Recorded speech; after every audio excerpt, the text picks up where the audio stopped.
Bonjour à tous, bienvenue sur Grand Lille TV. Nous sommes le vendredi 12 août. Tout de suite, place à l'actualité avec le journal de la rédaction.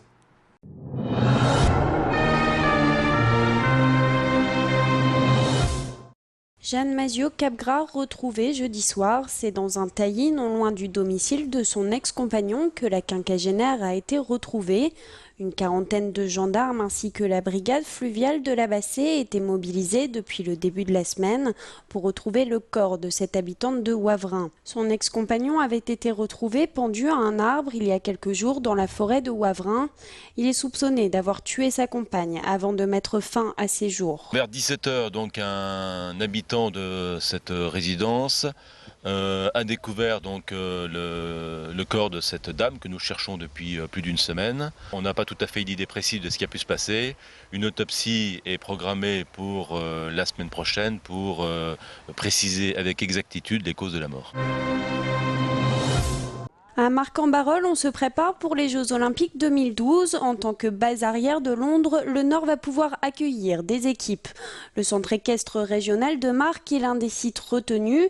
Il accueillera dès le 5 août l'équipe de France handisport dans le cadre de sa préparation aux Jeux paralympiques. Ce complexe a été labellisé en 2009 comme base arrière des Jeux Olympiques de Londres 2012 en raison de sa proximité avec la banlieue de Londres et d'autre part au point de vue des installations qui sont des installations magnifiques avec des manèges olympiques de 1200 places et un savoir-faire aussi important. Les cavaliers handicapés sont déjà les bienvenus au centre équestre de Marcq-en-Barœul et même si certaines installations sont prêtes, il en faudra d'autres pour répondre aux demandes de la dizaine d'athlètes olympiques prévus. Tout ce qui est matériel adapté, je vous dis, il y a des élévateurs qui leur permettent de se mettre à cheval. Le cheval est un petit peu, pour la personne handicapée, lui permettre de retrouver la totalité de sa mobilité.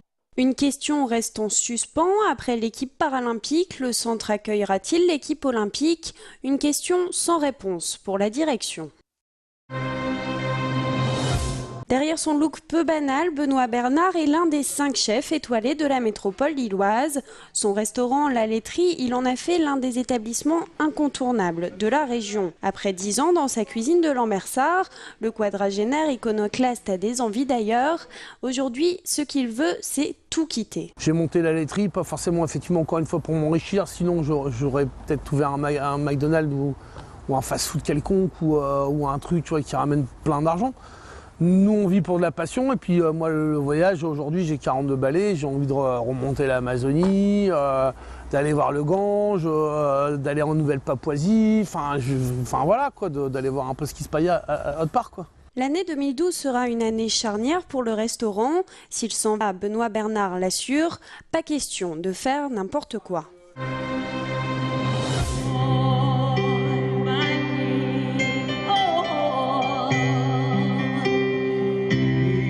Depuis ce jeudi, le festival gospel urbain donne le la sur le parvis de l'église Saint-Maurice de Lille.